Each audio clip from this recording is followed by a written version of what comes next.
तो आइए हम आज के वचन में चलेंगे।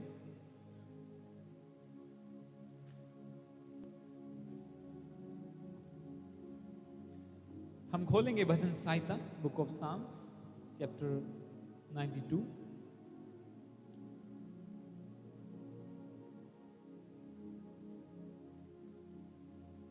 उसका वर्स 1, भजन संहिता 92, साम्स चैप्टर 92, उसका वर्स 1 को मैं पढ़ूंगा।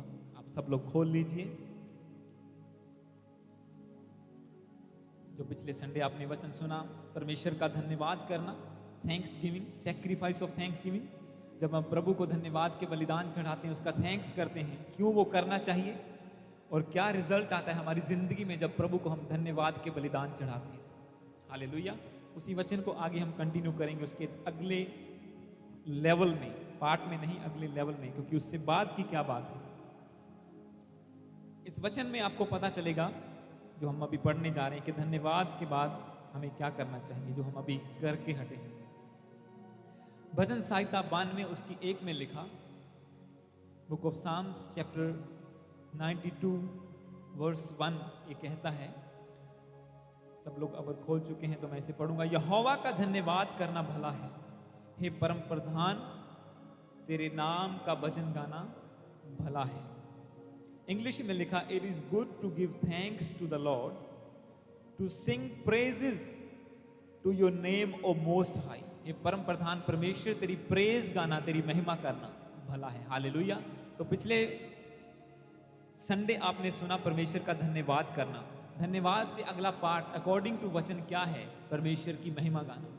यही है जब हम लोगों को बताते हैं कि कैसे प्रार्थना करनी चाहिए, तो ये ही एक पैटर्न है जो बाइबल से हमें मिलता है। सबसे पहले प्रभु का धन्यवाद करो हर एक चीज के लिए जो आपको प्रभु ने दी है, जो आपकी जिंदगी में है। कमियों को मत देखो, उन चीजों को देखो जो परमेश्वर ने ऑलरेडी हमारी जिंदगी में दे दी है। और वचन इसीलिए कहता है कि यहोवा का धन्यवाद करना भला है। और आप सुन चुके हैं क्यों वो भला है, क्यों धन्यवाद करना चाहिए। हर सिचुएशन में धन्यवाद करना चाहिए। और जब आप सिचुएशन को देखकर अपने शब्द नहीं फिराते, अपने शब्द गलत नहीं बोलते, हमेशा प्रभु का धन्यवाद करते हैं, तो वो सिचुएशन ज्यादा देर टिकी नहीं रहती, वो बदल जाती है। हालेलुया। कल जैसे आपने वचन में सुना, कल का वचन भी सिमिलर था कि कैसे अलग अलग लोगों की सिचुएशन अलग थी, वो मुसीबत में थे, पर परमेश्वर ने बोला कि नहीं तू शूरवीर सूरमा है, नहीं तू जा, तू छुड़ा के लेके आएगा, बेशक तुझे सब कुछ उजड़ा लग रहा है। तो उन्होंने परमेश्वर के वचन को फॉलो किया और आगे बढ़े और जीत के वापस आए। अलग अलग पार्ट्स में से मैंने आपको बताया था। आज का वचन है वर्शिप अ वेपन, ये हमारा हथियार है। आराधना परमेश्वर की ये हमारा हथियार है। आज के वचन में आप जानेंगे, क्योंकि जो अब हमने अभी यही पढ़ा, यहोवा का धन्यवाद करना भला है, परम प्रधान तेरे नाम का भजन गाना भला है। परमेश्वर के नाम का भजन गाना भला है। पहला धन्यवाद करना भला है, वो हम सीख चुके हैं और उसका रिजल्ट भी हम जान चुके हैं क्या होता है। अब जब हम वर्शिप करते हैं, जो हमारा हथियार है, आज आपको पता चलेगा कैसे वेपन है। क्योंकि बहुत से लोग वर्शिप को बस ऐसे ही लेते हैं कि ठीक है कोई बात नहीं, टाइम निकल गया तो कोई बात नहीं, हमने तो वचन ही सुनना है। और बहुत से लोग हैं जो सिर्फ प्रेयर को ही सब कुछ मानते हैं। कल भी जूम मीटिंग में मैं हैरान था, थोड़े लोग हैं, फिर और आए, फिर और आए। जब फायर प्रेयर होने लगी तो एकदम से बूम, जैसे चींटियां निकलती हैं ऐसे निकल आई कि हमें सिर्फ प्रार्थना चाहिए, सर पे हाथ रखना चाहिए, और वो वर्शिप की वैल्यू को भूल जाते हैं। जबकि बाइबल ये कहती है वर्शिप हमारा हथियार है, वो वेपन है। और आज के वचन में आप यही सुनेंगे कि कितनी इंपॉर्टेंट है वर्शिप हमारे लिए, कितना इंपॉर्टेंट है। क्योंकि शुरू कहां से हो रहा है, यहोवा का धन्यवाद करना भला है, परम प्रधान तेरे नाम का, to sing praises to your name O most high, तेरे नाम की प्रेज करना, तेरी महिमा करना भला है। हालेलुया। अलग अलग साम्स में, क्योंकि जितने साम्स हैं, ये भजन संहिता जो 150 चैप्टर की है, इसका मेन मोटिव यही है, इसका मेन सेंटर पॉइंट वर्शिप ही है। जितने भी आप देखो, इतनी बड़ी 150 चैप्टर की बुक है भजन संहिता की। किस लिए वो? ताकि परमेश्वर की वर्शिप की वैल्यू आपको जाने। ये अलग अलग जगह पे मूसा ने लिखा, आसाप ने लिखा, सुलेमान ने लिखे, दाऊद ने लिखे हैं, अलग अलग लोगों के ये भजन हैं।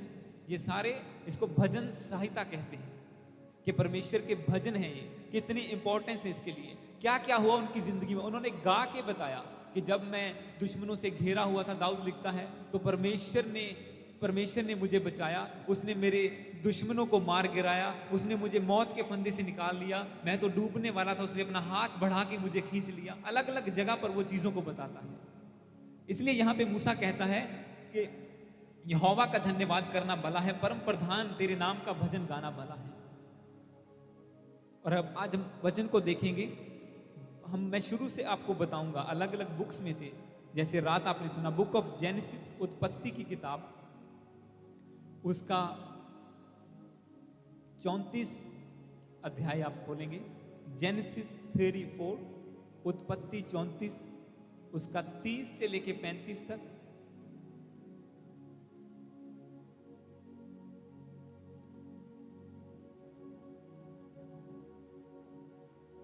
और उसके साथ ही हम पढ़ेंगे 35 का 1 से लेके 5 तक। तो बेसिकली 34 अध्याय की 30 से लेके 35 की 5 तक हम पढ़ेंगे। Book of genesis bhajan Samhita chapter 34, भजन संहिता 34, उसको 30 को अगर आप निकालें तो मैं आपके लिए पढ़ूंगा।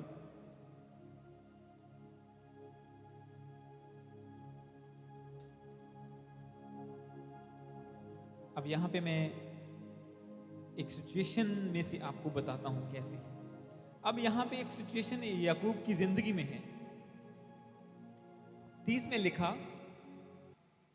तब याकूब ने शिमोन और लेवी से कहा, तुम जो इस देश के निवासी कनानियों और परिज्जियों के मन में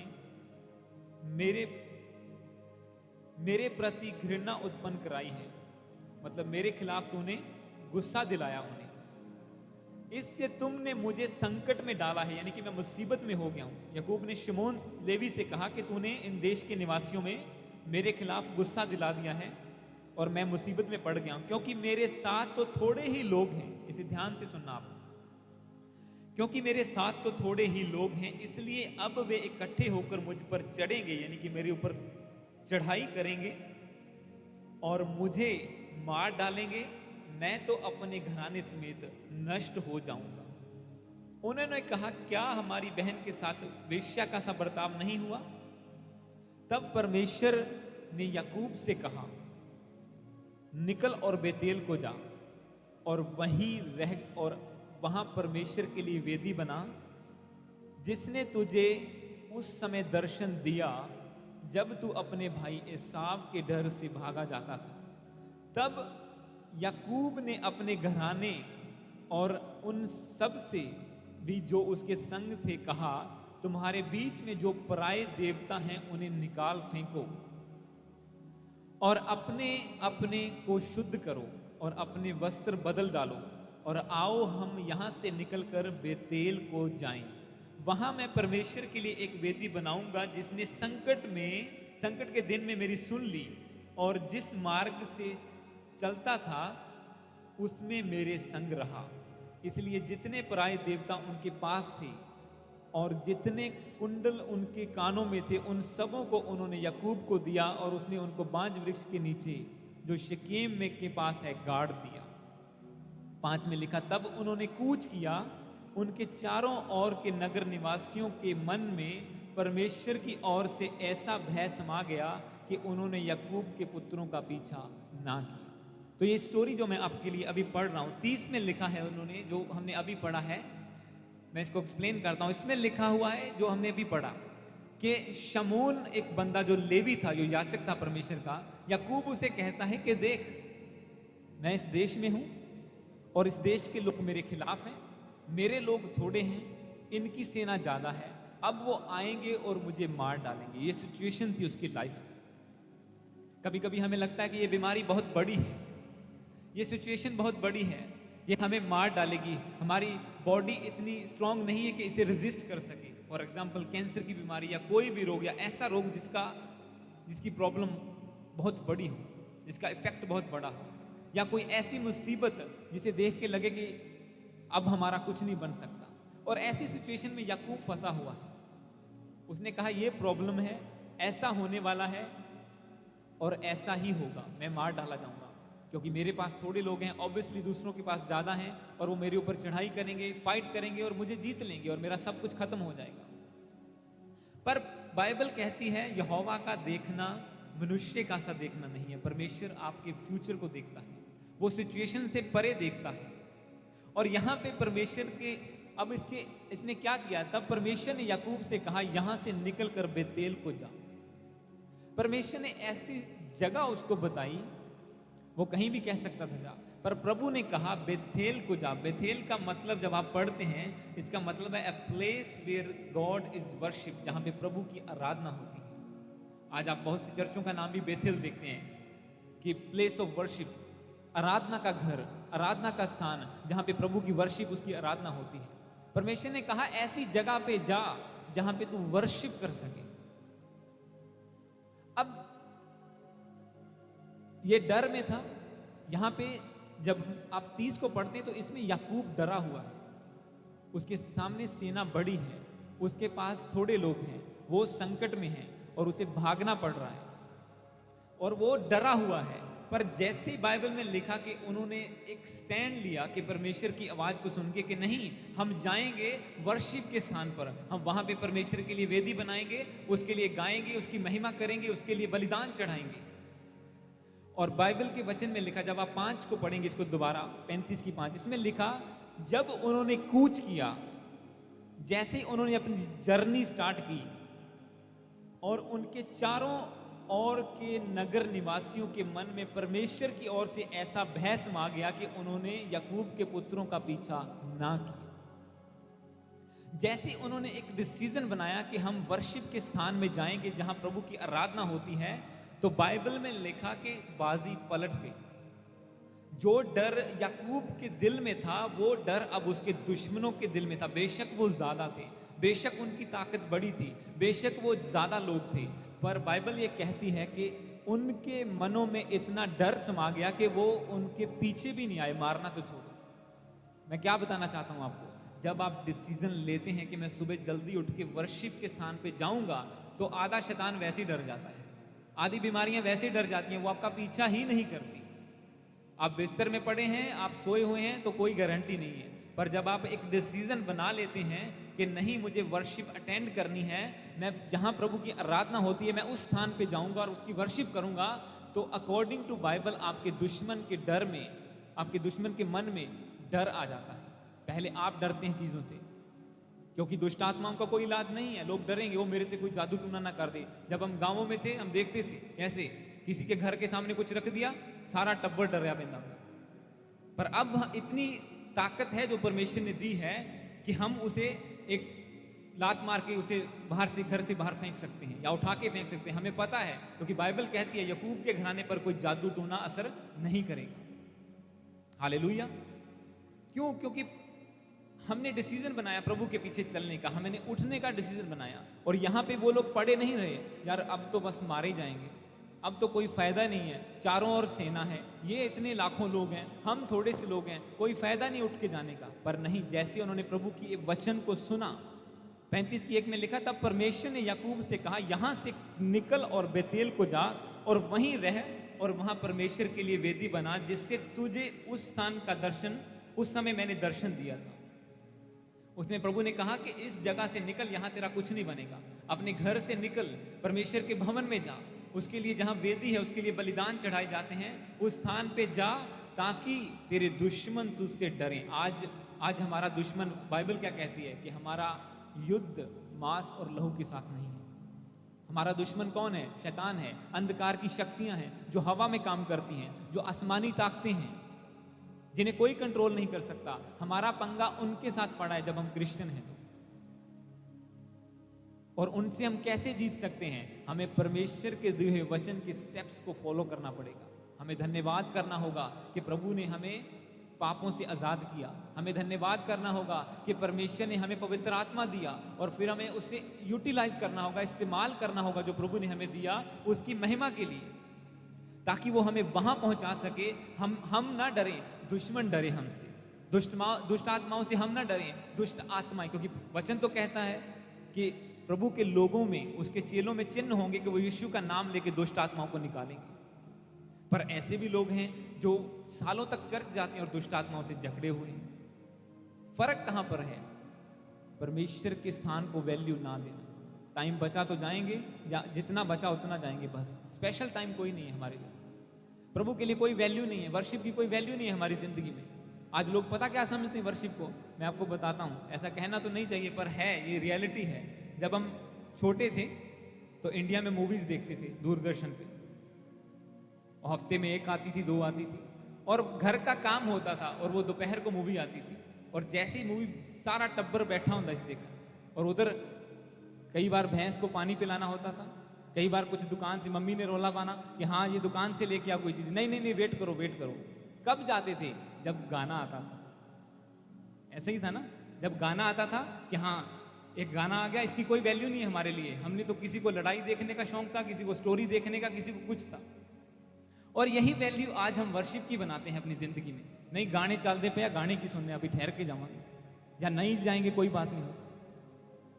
तो वो ये गाने नहीं है, ये परमेश्वर की आराधना है, ये आपका हथियार है। आज के वचन में आप यही सीखने वाले हैं कि क्या आपको बेनिफिट है। अब यहाँ पे ये तो शुरुआत है, मैं आपको स्टेप बाय स्टेप बताता हूँ पूरी बाइबल से। सब तो बहुत हो जाएगा, पर मैंने जो अलग अलग बुक्स में से चुना आपके लिए, जो प्रभु ने दिया मुझे कल रात बैठे बैठे। ये आपने जेनेसिस पहली पुस्तक को पढ़ा, और उसमें भी वर्शिप का जिक्र है कि तू वर्शिप वाले स्थान पे जा ताकि तेरे दुश्मन तेरे ऊपर अटैक ना करने पाए। शैतानी अटैक से बचने का सबसे पावरफुल तरीका है कि वर्शिप करनी। चाहे घर में करो जब आप अकेले हैं, चर्च लगा है तो संडे के दिन चर्च में आओ, वर्शिप करो, अटैक खत्म हो जाएंगे अपने आप। ये पक्की बात है, कोई भी इसे आजमा के देख ले। अगर किसी के ऊपर दुष्ट आत्माओं को चीजों का अटैक है, जब लगे कि अटैक है, वर्शिप करो, कानों में लगाओ हेडफोन, वर्शिप करो, आपके ऊपर शैतान तो छोड़ो, कोई भी चीज, छोटी चींटी भी अटैक नहीं कर पाएगी, क्योंकि वर्शिप में पावर है। इतने बड़े राजा को, याकूब को, जो लड़ाइयां लड़ रहा था, जीत रहा था, आगे बढ़ रहा था, जिसके ऊपर परमेश्वर ने इतने प्रॉमिस किए, जो अब्राहम का बेटा था, अब्राहम की तीसरी जनरेशन थी, जिसके ऊपर इतने वायदे थे, उन्हें परमेश्वर कहता है कि नहीं नहीं नहीं, यहां मत रह, तू निकल के वर्शिप वाली जगह पे जा और देख तू कैसे डिलीवर होता है इन चीजों से। और उसने डिसीजन बनाया, और 5 में लिखा, तब उन्होंने कूच किया और उनके चारों ओर के नगर के निवासियों में के मन में परमेश्वर की ओर से ऐसा डर समा गया कि उन्होंने याकूब के पुत्रों का पीछा भी नहीं किया, उन्होंने बॉदर भी नहीं किया पीछे आने के लिए। जो लोग उसे मारना चाहते थे वो संकट में पड़ा था कुछ वर्सेस पहले, और अब वो क्या है, वो स्ट्रांग हो गया। किसके द्वारा? एक डिसीजन बनाने के द्वारा कि मैं जाऊंगा और वर्शिप वाले स्थान में जाऊंगा, प्रभु के लिए वेदी बनाऊंगा। जब आप हर रोज घर में प्रार्थना करते हैं प्रेयर रूम में, तो आप एक वेदी बना लेते हैं परमेश्वर के लिए। हर रोज जब आप घुटने टेक के प्रार्थना करते हैं, वर्शिप करने एक प्रार्थना के रूम में, तो एक वेदी तैयार होती है, और वेदी की भेंट को परमेश्वर ग्रहण करता है। हालेलुया। जब आप वेदी बना के उस पर बलिदान चढ़ाते हैं, फास्टिंग का, प्रार्थना का, टाइम का, रात को उठ के प्रेयर करने का, तो उस बलिदान को परमेश्वर एक्सेप्ट करता है। और उसका रिजल्ट ये जो आपके सामने है, ये पहला रिजल्ट, कि जब आप वर्शिप करते हैं तो आपका दुश्मन आपसे डरता है। फर्स्ट पॉइंट आपका है, when you worship the Lord, it brings fear among your enemies। तुम्हारे दुश्मनों के बीच में डर समा जाता है। वो दुश्मन कोई भी हो सकता है, हालेलुया। वो बीमारी हो सकती है, वो दुष्ट आत्मा हो सकती है, वो शैतानी अटैक हो सकते हैं, वो व्यभिचार के कोई भी तरह का अटैक हो जाता है। जैसे ही आप वर्शिप करते हैं, ट्राई करो इसे हर रोज आधा घंटा। अगले में चलेंगे हम, ताकि मैं कवर करूं सब कुछ टाइम पर। हम खोलेंगे बुक ऑफ जोशुआ, अगर इससे आगे आप आए तो, चैप्टर 6 वर्स 20, यहोशू की किताब, उसका 6 चैप्टर, यहोशू 6 अध्याय, उसका 20।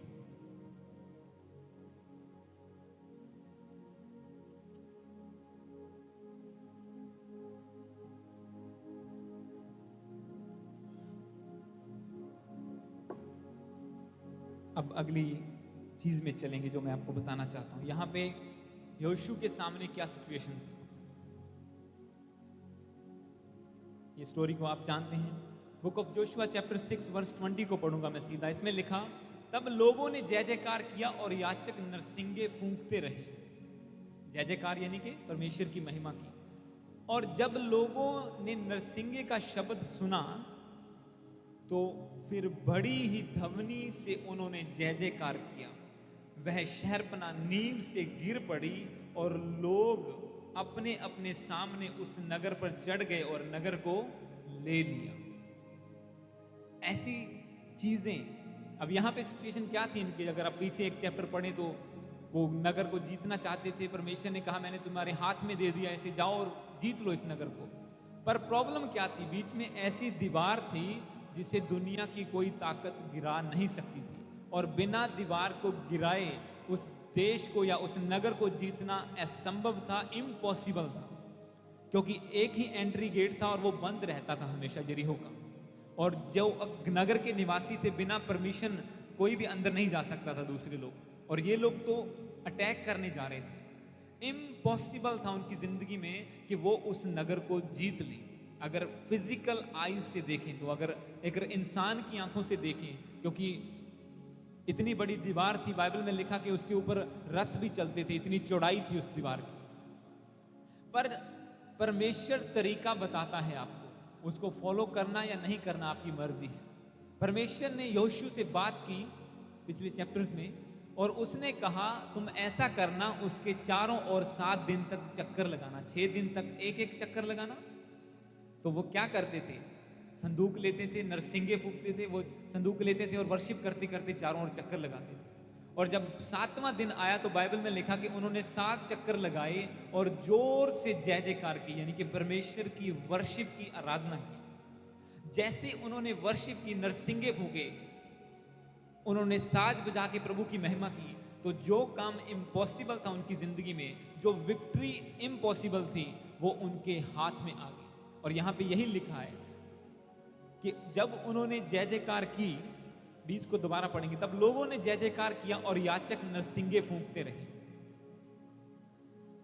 और जब लोगों ने नरसिंगे का शब्द सुना तो फिर बड़ी ही आवाज से उन्होंने जय जयकार किया। तब शहरपना नींव से गिर पड़ी, जो दीवार थी वो नींव से गिर पड़ी और लोग अपने अपने सामने उस नगर में चढ़ गए और नगर को ले लिया, यानी कि उसे जीत लिया। दे कैप्चर्ड द सिटी, इंग्लिश में लिखा।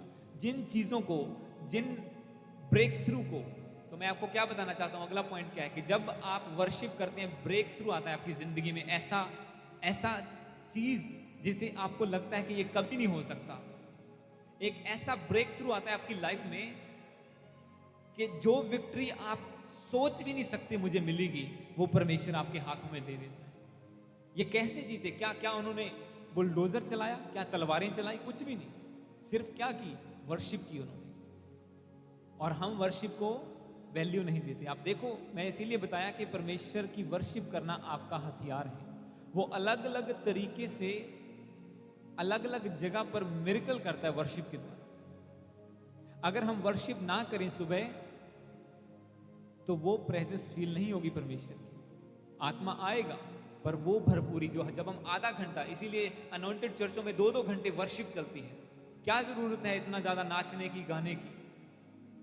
क्योंकि जो बाद में वचन के द्वारा, प्रार्थना के द्वारा रिजल्ट मिलना है, वो डिपेंड करता है कैसी वर्शिप चल रही है।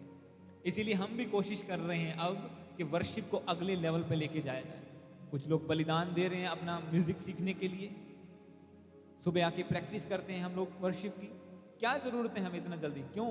क्योंकि परमेश्वर की वर्शिप की वैल्यू है हमारी जिंदगी में। हालेलुया। और उसी वैल्यू की वजह से परमेश्वर हर रोज बढ़ाता जा रहा है। हालेलुया। हर रोज, हर हफ्ते, क्योंकि ये इंसान के द्वारा नहीं हो सकता जो भी हम कर रहे हैं, ये परमेश्वर के द्वारा। और परमेश्वर, बाइबल कहती है, वो स्तुतियों में विराजमान है, वो वर्शिप पे विराजमान है। हालेलुया। और मैंने आपको ये 2 पॉइंट बताए हैं अभी। दूसरा है कि वो ब्रेक थ्रू देता है आपकी जिंदगी में। आपकी जिंदगी में आप उन चीजों के थ्रू निकल जाते हैं जो दीवार की तरह खड़ी होती हैं कि ये इस सिचुएशन से तो मैं पार निकल ही नहीं सकता। मुझे लगता था कि मेरी रेजिडेंसी तो हो ही नहीं सकती न्यूजीलैंड में, मेरी वाइफ का आना इम्पॉसिबल था न्यूजीलैंड में। सबने मोहर लगा दी थी, लॉयर्स ने, जितने एक्सपर्ट थे सबने। पर बाइबल कहती है मनुष्यों के द्वारा तो नहीं, पर परमेश्वर के द्वारा सब कुछ हो सकता है। हालेलुया। और क्यों करेगा परमेश्वर आपकी जिंदगी में अगर आप उसे वैल्यू ना देंगे तो?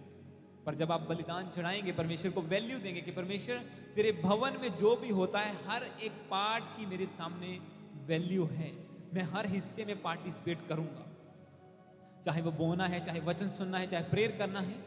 इसीलिए बाइबल कहती है कि लोग मूर्ख बन जाते हैं। बाइबल कहती है कि परमेश्वर के लोग, मेरी प्रजा ज्ञान ना होने के कारण नाश हो रही है। अब जिस बात का छुटकारा आपका वर्शिप के द्वारा होना है, जितने मर्जी ले हैंड करा लो, प्रार्थना करवा लो, जब तक आप खुद प्रभु के सामने अपने आप को नहीं उड़ेलेंगे, वर्शिप में, आराधना में अपने मन को रो के या गा के बजा के नहीं उड़ेलेंगे परमेश्वर के सामने, वो नहीं हो सकता, वो नहीं हो सकता। अब ये लोग ताकतवर थे, परमेश्वर इनके साथ था, उसने समुद्र को दो भाग किया, पर प्रभु ने कहा ये दीवार तब गिरेगी जब तुम वर्शिप करोगे। हालेलुया। इसका मतलब परमेश्वर चाहता है कि आप उन चीजों को हासिल करें जो वो आपको देना चाहता है, पर वो कई बार हर काम आप नहीं करता कि रब असी ਤਾਂ साडा प्रभु ते भरोसा वो करेगा, प्रभु ते भरोसा वो करेगा। यस, प्रभु पे भरोसा रखो, पर उसने कहा बिना कर्मों के विश्वास अधूरा है। कर्म नहीं करोगे, विश्वास लेके बैठे रहो, सारी उम्र निकल जाएगी, कुछ भी नहीं होगा। अब ये लोग बैठे रहते नहीं, जैसे परमेश्वर ने समुद्र को दो भाग किया था, एक दिन ये दीवार भी गिर जाएगी और सारी उम्र बैठे रहते, कुछ भी नहीं होता। पर प्रभु ने इंस्ट्रक्शंस दी, उन्होंने फॉलो की, और क्या हुआ? उन्होंने एक बड़े मिरेकल को देखा, एक बड़ी विक्ट्री को देखा अपनी जिंदगी। हालेलुया। अगले पॉइंट पे हम चलेंगे, बुक ऑफ शमूएल, पहला शमूएल,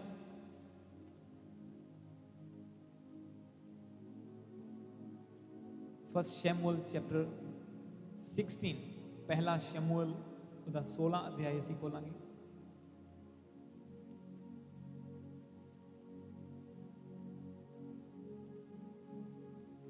बुक ऑफ फर्स्ट शमूएल चैप्टर 16 वर्स 14 से लेके 16 तक और उसका 23 वर्ष। पहला शमूएल उसका 16 अध्याय उसका 14 से लेके 16 वर्ष तक पढ़ेंगे और 23 को पढ़ेंगे। 16 का 14 से लेके 16 तक। अगर आप खोल चुके हैं तो मैं पढ़ूंगा ऑनलाइन, और यहां पर सब सुने इस वचन को। पहला शमूएल उसका 16 की 14 से मैं पढ़ रहा हूं। यहोवा का आत्मा शाऊल पर से उठ गया और यहोवा की ओर से एक दुष्ट आत्मा उसे घबराने लगा। तब शाऊल के कर्मचारियों ने उससे कहा, सुन, परमेश्वर की ओर से एक दुष्ट आत्मा तुझे घबराता है। हमारा प्रभु अपने कर्मचारियों को जो उपस्थित हैं आज्ञा दे कि वे किसी अच्छे वीणा बजाने वाले को ढूंढ ले आएं, और जब जब परमेश्वर की ओर से दुष्ट आत्मा तुझ पर चढ़े, यानी कि तेरे ऊपर अटैक करे, तब तब वह अपने हाथ से बजाए और तू अच्छा हो जाए। अब यहां पे शाऊल की जिंदगी की सिचुएशन क्या थी? उसके ऊपर दुष्ट आत्मा अटैक करता था। जब उसने परमेश्वर की आज्ञा को नहीं माना, जब उसने परमेश्वर की अनाज्ञाकारी की, उसके दास की और उसकी दोनों को तुच्छ जाना, खुद ही बलिदान चढ़ा दिया, मैं आप ही कर लूंगा सब कुछ। कई बार लोग कहते हैं पास्टर की क्या जरूरत है प्रार्थना करवाने की, मैं खुद ही सब कुछ कर लेता हूं, मेरी प्रेयर स्ट्रांग है, मैं सब कुछ कर लूंगा। तो कई बार उनकी जिंदगी में ऐसी सिचुएशन आ जाती है कि जब फिर उन्हें गिड़गिड़ाना पड़ता है। और यही इसने किया, इसने परमेश्वर की अपनी कॉलिंग को तुच्छ जाना, राजा होने को तुच्छ जान लिया इसने, और घमंड में आ गया। जो बलिदान शमूएल ने चढ़ाने थे परमेश्वर के सामने, जो पास्टर का काम था, उसे नहीं करने दिया, आप ही कर लिया सब कुछ। और क्या हुआ उसकी जिंदगी में? परमेश्वर का आत्मा उस पर से उठ गया। 14 में लिखा, यहोवा का आत्मा शाऊल पर से उठ गया, यानी कि चला गया।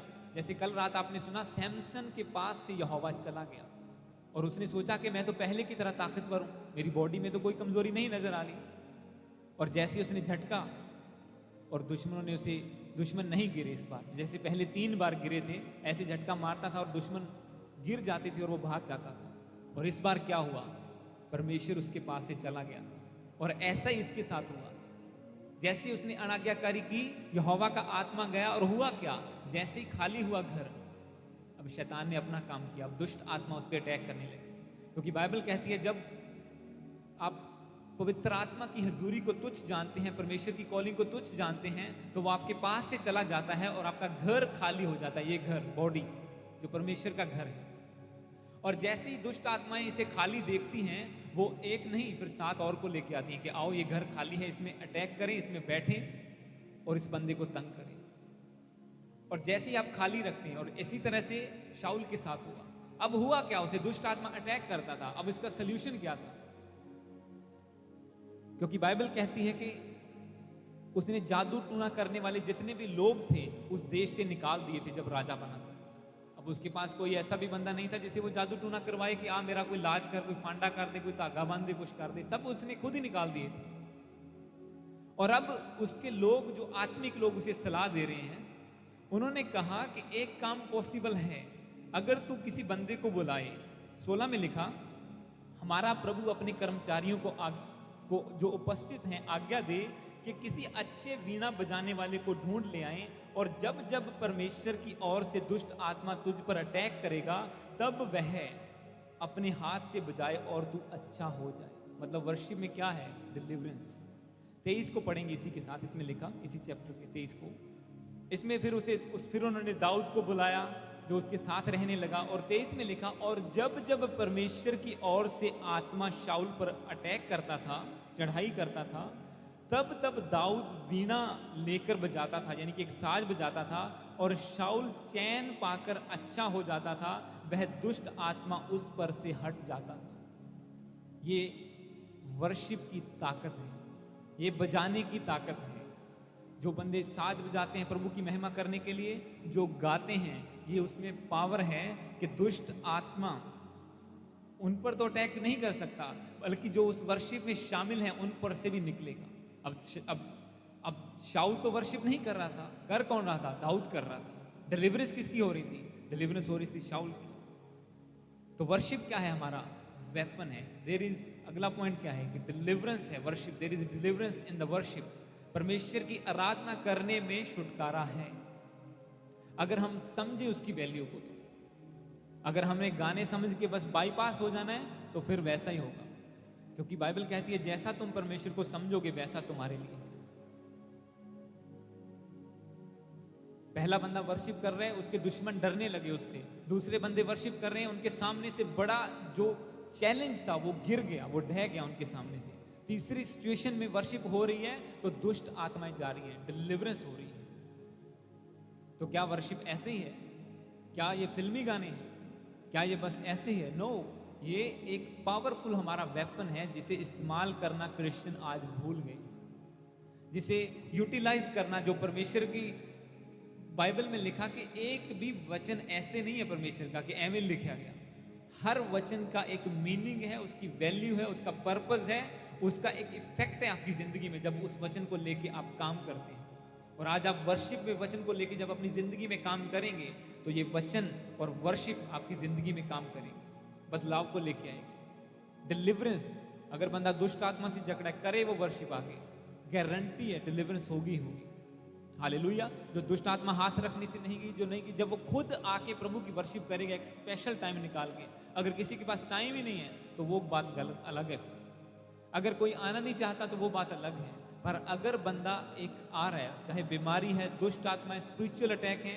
अब यहाँ पे दुष्ट आत्मा का यही मतलब नहीं है कि एक अटैक हो रहा है और बंदा खेल रहा है और चीखे मार रहा है। No no no.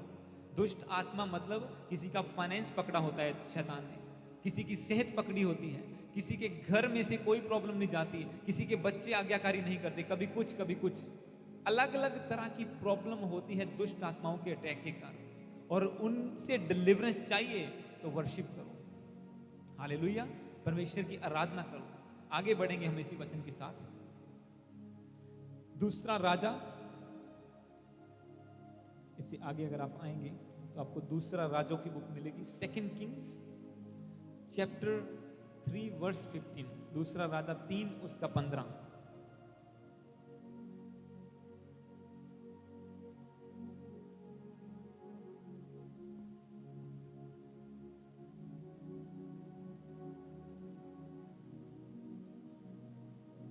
चौदह और 15 को पढ़ेंगे, आपको बेटर समझ में।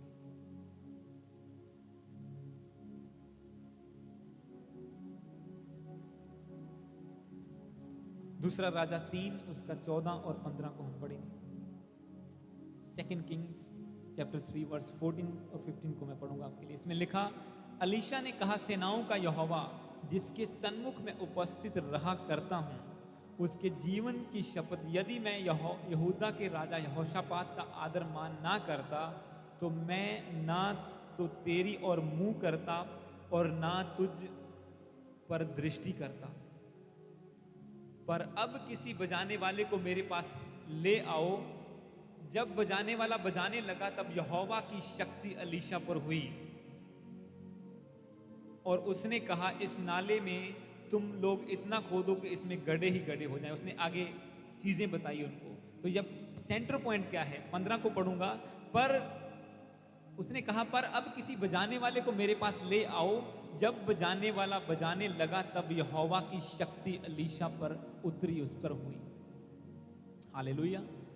अगला पॉइंट क्या है हमारा, कि परमेश्वर की वर्शिप में प्रोफेटिक मिलता है आपको। जो चीजें आपको समझ नहीं आती, जो चीजें समझ नहीं आती कि ये कैसे होगा, परमेश्वर प्रोफेटिकली आपको दिखाता है। देख, ऐसा करेगा तो ऐसा हो जाएगा। There is a prophetic in the worship of the Lord. परमेश्वर की आराधना में आपको फ्यूचर नजर आता है। यहां पे जो 3 राजा थे वो इकट्ठे हुए लड़ाई लड़ने के लिए। सोचो, एक राजा ही काफी होता था लड़के जीतने के लिए, अगर वो पावरफुल हो तो। यहां पे 3 राजा इकट्ठे हुए, फिर भी उन्हें लगा कि हम हार रहे हैं, फिर भी उन्हें लगा कि हम हार जाएंगे। हमें कुछ प्रोफेटिक चाहिए परमेश्वर की ओर से, हमें कुछ परमेश्वर की ओर से आवाज चाहिए, ऐसा प्लान चाहिए ताकि हम जीत सकें। क्योंकि तब लोग समझते थे, वो यहोवा का डर मानते थे, वो समझते थे कि अगर परमेश्वर साथ नहीं है तो विक्ट्री इंपॉसिबल है, चाहे हम 3 इकट्ठे हो जाएं, चाहे 300 इकट्ठे हो जाएं। और अब यहां पे उन्होंने एक प्लान किया, तीनों राजे इकट्ठे होके एक प्रभु के दास अलीशा के पास गए और उससे कहा कि हमें बता, हम क्या करें, हम लड़ाई करने जा रहे हैं, हमारे दुश्मन हैं, पर हम जीते कैसे। तो अलीशा ने क्या कहा, 15 को पढ़ो मेरे साथ सब जन। पर अब किसी बजाने वाले को मेरे पास ले आओ। जब बजाने वाला बजाने लगा तब यहोवा की शक्ति अलीशा पर हुई। उसे भी प्रोफेटिक रिसीव करने के लिए वर्शिप की जरूरत पड़ी कि कोई बंदा मेरे पास बैठ के वर्शिप करे ताकि मैं परमेश्वर की आवाज को सुन पाऊं। अगर उसकी आवाज को सुनना है तो उससे पहले आपको वर्शिप में जाना होगा। जो लोग कहते हैं परमेश्वर हमसे बात नहीं करता, हम क्या करें, हम क्या करें, हम कैसे करें, हमें कुछ समझ नहीं आता, जिंदगी किस ओर जा रही है, मेरा बिजनेस क्यों नहीं चल रहा, मेरी जॉब का कुछ फायदा क्यों नहीं हो रहा, मेरी सेविंग क्यों नहीं हो रही, मेरी लाइफ वहीं खड़ी है। तो आपको जरूरत है परमेश्वर से पूछने की कि मैं क्या करूं। और वो ऐसे ही नहीं कि आप बैठ जाएंगे और सब कुछ हो जाएगा। अगर एक प्रभु का दास अलीशा, जिसके ऊपर एलिया का दुगना मसा था, अनॉइंटिंग थी उसके पास, क्योंकि जैसे एलिया स्वर्ग में गया, अलीशा के पास डबल अनॉइंटिंग आई, उसका डबल पोर्शन आया, और उसने भी चद्दर मारी और नदी 2 भाग हो गई। उसने भी लोगों को हील किया, उसने भी अलग अलग जगह पे जाके जहां पे पानी खराब था उसने पानी को हील किया, बड़े बड़े मिरेकल किए उसने। पर प्रोफेटिक के लिए उसे क्या जरूरत पड़ी, वो मसा से वो काम तो कर पाया, पर प्रभु की आवाज सुनने के लिए, उन राजों के लिए भविष्यवाणी प्राप्त करने के लिए उसने कहा एक बजाने वाले को लेके आओ। और बाइबल कहती है जैसे वो बजाने वाला बजाने लगा, परमेश्वर का आत्मा अलीशा पर उतरा और उसने रिसीव किया और युक्ति को पाया और स्ट्रेटजी उसे मिली कि कैसे तुम लोग जीतोगे। आप अगर हम विक्ट्री को देखना चाहते हैं अपने हर हिस्से में, हमें परमेश्वर की स्ट्रेटजी चाहिए, हमें परमेश्वर का ज्ञान चाहिए, उसकी प्लानिंग चाहिए। क्योंकि इंसान की योजना फेल हो सकती है पर परमेश्वर की योजना फेल नहीं होती। अब ये राजा लोग क्या थे, उसने कहा, अब वो तो इकट्ठे होकर हथियार लेके लड़ाई करने जा रहे थे, पर उसने प्लान किया दिया। उसने कहा जाओ इस नदी में जो सूखी पड़ी है खड्डे खोद दो, और रात को ना तो बारिश होगी ना बाढ़ आएगी, पर वो खड्डे पानी से भर जाएंगे। और आगे जब गए खड्डे खोदो इन्होंने, और जब दुश्मन आए उन्होंने देखा कि ये तो, उन्हें लहू सा नजर आया वो पानी। तो उन्होंने सोचा कि हमारे दुश्मन तो पहले लड़के मर चुके, अब छोड़ो, अब क्या जाना आगे। वो वापस चले गए वहां से, बिना लड़े वो आधे जीत गए थे। बाद की स्टोरी अलग है, तब भी उन्होंने अनाज्ञाकारी की और फिर हारे। पर बात क्या है आपके सामने जो मैं रखना चाहता हूं कि बिना परमेश्वर, अगर एक पास्टर को प्रोफेटिक चाहिए तो उसे अच्छी वर्शिप चाहिए। अगर एक पास्टर चाहता है चर्च में बड़े काम हो, परमेश्वर का आत्मा, उसकी शक्ति उतरे, लोग हील हों, हम वो चीजों को देख पाएं जो परमेश्वर हमें दिखाना चाहता है, तो उसे अच्छी वर्शिप चाहिए, उसे अच्छे वर्शिपर चाहिए। इसीलिए हमारा जोर, हमारा फोकस शुरू से रहा है वर्शिप को बेटर करने के लिए। और अब by the grace of God, परमेश्वर के अनुग्रह से हमें अच्छा मौका मिला है कि हमें इन हाउस म्यूजिक टीचर भी मिले। हालेलुया। इसीलिए मैंने आपको बताया था कि जो प्लान परमेश्वर का है वो हमारे लिए बेटर है। यहाँ आए हैं तो और लोग कांटेक्ट में आ रहे हैं। कल भी मुझे लोगों के मैसेजेस आ रहे थे, कुछ जो आना चाहते हैं चर्च में पापाटोए से। और सबसे बेस्ट चीज़ क्या है कि हमें परमेश्वर की वर्शिप को बेटर करने के लिए अपॉर्चुनिटी मिली है। म्यूजिक टीचर जो मिलते नहीं है, अब यहाँ पे वो हमारे पास हैं और वो स्कूल शुरू हो चुका है जो म्यूजिक सीखना चाहते हैं लोग। किसके लिए? प्रभु की आराधना करने के लिए। उसमें फ़ायदा किसका है? हमारा ही फायदा है। हम कोई चर्च पर एहसान नहीं कर रहे कि हाँ चर्च के ऊपर एहसान कर रहे हैं, ना कोई बजाने वाले हैं नहीं, चलो असी हेल्प कर देंगे। नो नो नो, आप और मैं, हम अपनी हेल्प कर रहे हैं। परमेश्वर तो हम नहीं करेंगे, किसी और को पकड़ लेगा। हालेलुया। अगले वचन को पढ़ेंगे हम, ताकि मैं जल्दी इसे कंप्लीट करूं। हम नए नियम में आएंगे बुक ऑफ मैथ्यू, क्योंकि ये हमने पुराने जेनेसिस से पढ़ा, फिर योशुआ, किंग्स, बुक ऑफ मैथ्यू, मत्ती की किताब, उसका 15 अध्याय,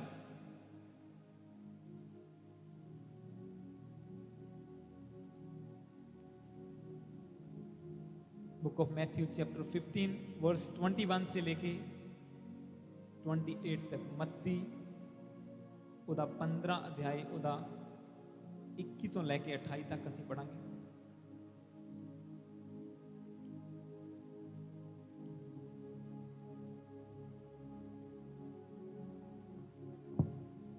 book of Matthew chapter 15 verse 21 से लेके 28 तक। इसमें लिखा है, अगर आप खोल चुके हैं तो, मत्ती 15 उदा 21 तो 28 तक। यीशु वहां से निकलकर सूर और सैदा के प्रदेश की ओर चला गया। उस प्रदेश की एक कनानी स्त्री निकली और चिल्लाकर कहने लगी, हे प्रभु, दाऊद की संतान, मुझ पर दया कर, मेरी बेटी को दुष्ट आत्मा बहुत सता रहा है। पर उसने उसे कुछ उत्तर ना दिया। उसने उससे कुछ उत्तर ना दिया और पर उसने उससे, तब उसके चेलों ने आकर उससे विनती की, इसे विदा कर, क्योंकि वह हमारे पीछे चिल्लाती हुई आ रही है। उसने उत्तर दिया, इज़राइल के घराने की खोई हुई भेड़ों को छोड़ मैं किसी के पास नहीं भेजा गया। वह आई और यीशु को प्रणाम करके कहने लगी, हे प्रभु, मेरी सहायता कर। उसने उत्तर दिया, लड़कों की रोटी लेकर कुत्तों के आगे डालना अच्छा नहीं है। उसने कहा, सत्य है प्रभु, पर कुत्ते भी वह चूर चार खाते हैं जो उनके स्वामियों की मेज से गिरते हैं। इस पर यीशु ने उसको उत्तर दिया, हे स्त्री, तेरा विश्वास बड़ा है, जैसा तू चाहती है तेरे लिए वैसा ही हो। और उसकी बेटी उसी घड़ी चंगी होगी। इंग्लिश में लिखा, and her daughter was healed instantly. पर जब आप 25 को पढ़ते हैं, इंग्लिश में मैं जब पढ़ूंगा, इसमें लिखा, but she came and knelt down before him saying, Lord help me. अगर दूसरे वर्जन में मैं पढ़ूं इंग्लिश के में, उसमें लिखा, she came and worship the Lord. Nail down करना, घुटने टेक के प्रभु के आगे झुक जाना, क्या है? परमेश्वर की वर्शिप करना है। अब यहां पे यीशु मसीह भी, आप देखो, इस औरत की सिचुएशन सबसे हार्ड है जो अब तक आपने सुना, क्योंकि वो अन्य जाति की थी, वो इजराइलियों की नहीं थी, वो यहूदियों की नहीं थी। और यीशु मसीह ने सीधा मना कर दिया, रिजेक्ट कर दिया कि मैं सिर्फ इजराइलियों के पास आया हूं, मैं सिर्फ यहूदियों के पास भेजा गया हूं, अभी अन्य जातियों का टाइम नहीं आया, अभी हीलिंग नहीं हो सकती तुम्हारी। पर इसने क्या किया? ये गई, परमेश्वर के आगे झुक गई, घुटने टेके, और इंग्लिश में लिखा, शी वर्शिप्ड हिम। उसने उसकी आराधना की, उसे प्रणाम किया, उसके सामने झुक के कहा, प्रभु मेरी मदद कर, लॉर्ड हेल्प मी। जब आप वर्शिप में गाते हैं कि मेरी सहायता यहोवा की ओर से आती है, वो मेरा चरवाहा है, मुझे घटी ना होगी, अलग अलग तरह से आप अपने मन को प्रभु के सामने खोलते हैं, तो परमेश्वर जो चीजें अभी आपको नहीं मिलने वाली, अभी डिजाइन नहीं की गई आपके लिए, वो भी आप ले पाते हैं। अभी हीलिंग उसके लिए नहीं थी, वो बाद में अलग बात है। पवित्र आत्मा कुरनेलियस पर उतरा और चेले लोग दूसरों में भी प्रचार करने लगे, आज हम भी बचाए गए अन्य जातियों में से। पर तब ऐसा नहीं था। यीशु ने डायरेक्टली कहा कि मैं तुझे हील नहीं करूंगा, पर वो वापस नहीं गई निराश होगी, कुड़कुड़ाई नहीं। उसने क्या किया? उसने प्रभु की वर्शिप की, और जो काम उसके लिए इम्पॉसिबल था, बाइबल में लिखा कि उसकी बेटी उसी घड़ी चंगी होगी। 28 में लिखा, जो लास्ट लाइन को, और उसकी बेटी उसी घड़ी चंगी होगी। मतलब जब आप वर्शिप करते हैं, वो हीलिंग जो मेडिकली इम्पॉसिबल है वो आपको मिल सकती है। There is a healing in the worship. परमेश्वर की आराधना में चंगाई है। हालेलुया। उसकी आराधना में चंगाई मिलती है आपको। जैसे ये औरत ले गई अपनी बेटी के लिए, अगर वो सोचती हाँ यार इसने तो मना ही कर दिया, मैं तो इंक्लूड ही नहीं हूं जिन्हें वो हील कर रहा है, तो फिर फायदा क्या अब गिड़गिड़ाने का, फायदा क्या इसके पास बैठने का, चलो घर चलते हैं। पर उसने डिसाइड किया कि नहीं, मैं और भी नम्र हो जाऊंगी। उसने घुटने टेके, प्रणाम किया, वर्शिप की और बोला, परमेश्वर मेरी मदद कर। और प्रभु ने कहा, तेरा विश्वास बड़ा है, इसलिए जा, दुष्ट आत्मा तेरी बेटी को छोड़ के चला गया है और वो चंगी हो चुकी है। उसे कोई बीमारी होगी दुष्ट आत्मा की वजह से, वो जहां पे नहीं लिखा गया, पर कोई ऐसी चीज होगी, पर लिखा गया कि चंगी हुई, वो हील हुई उसी वजह से। हालेलुया। अगर आप छुटकारा चाहते हैं तो वर्शिप उस वेपन है उसके लिए। कुछ ऐसी बीमारियां जो किसी तरीके से नहीं गई, कुछ ऐसी चीजें जो किसी तरीके से नहीं मिली आपको और लग रहा है कि इम्पॉसिबल है, नहीं मिलेंगी, तो वर्शिप के द्वारा जब आप कोर्ट्स ऑफ हेवन में एंटर करते हैं, प्रभु के सिंहासन के पास जाके बैठते हैं और उसके सामने झुक जाते हैं, तो प्रभु उन चीजों को रिलीज करता है जो अभी आपको मिलने वाली तो नहीं थी, पर आप इतना नम्र हो गए प्रभु के सामने वर्शिप में, उससे मजबूर होके वो ब्लेसिंग, वो आशीष आपको देनी पड़ी। हालेलुया। तो वर्शिप ऐसे नहीं है, एवं नहीं है वर्शिप। एक लास्ट वचन को हम पढ़ेंगे, फिर हम फिनिश करेंगे। और वर्शिप धरती पर ही खत्म नहीं होती, अब हम स्वर्ग में चलते हैं। रेवलेशंस, प्रकाशित वाक्य 7 उसकी 9 से लेकर 14 तक।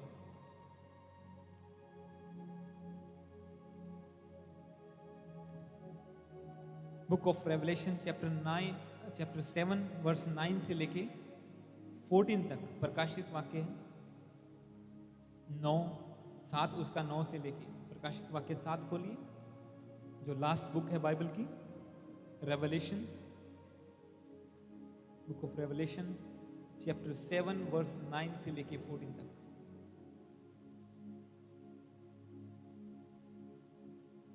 इसमें लिखा है, अब ये विजन की बुक है सारी, जो दर्शन उसे दिखा यूहन्ना को। इसमें लिखा, इसके बाद मैंने दृष्टि की, उसने विजन में देखा, और देखो हर एक जाति और कुल के लोग और भाषा में से एक ऐसी बड़ी भीड़ जिससे कोई गिन नहीं सकता, श्वेत वस्त्र पहने और अपने हाथों में खजूर की डालियां लिए हुए सिंहासन के सामने और मेमने के सामने खड़ी है, यानी कि यीशु मसीह के सामने खड़ी है, और बड़े शब्द से पुकार कर कहती है, उद्धार के लिए हमारे परमेश्वर का जो सिंहासन पर बैठा है और मेमने का जय जयकार हो, यानी कि उसकी महिमा हो, उसकी आराधना हो, उसकी वर्शिप हो। और सारे स्वर्गदूत उस सिंहासन और प्राचीनों और चारों प्राणियों के चारों ओर खड़े हैं। सारे स्वर्गदूत वहां पे खड़े हैं और वे सिंहासन के सामने मुंह के बल गिर पड़े और परमेश्वर को दंडवत करके कहा, आमीन। हमारे परमेश्वर की स्तुति और महिमा और ज्ञान और धन्यवाद और आदर और सामर्थ और शक्ति युगानुयुग बनी रहे, आमीन। इस पर प्राचीनों में से एक ने मुझसे कहा, ये श्वेत वस्त्र पहने हुए कौन है और कहां से आए हैं? मैंने उससे कहा, हे स्वामी तू ही जानता है। उसने मुझसे कहा, ये वे हैं, यानी कि ये वे लोग हैं जो उस महाक्लेश से निकलकर आए हैं। इन्होंने अपने अपने वस्त्र मेमने के लहू से धोकर श्वेत किए हैं। हालेलुया।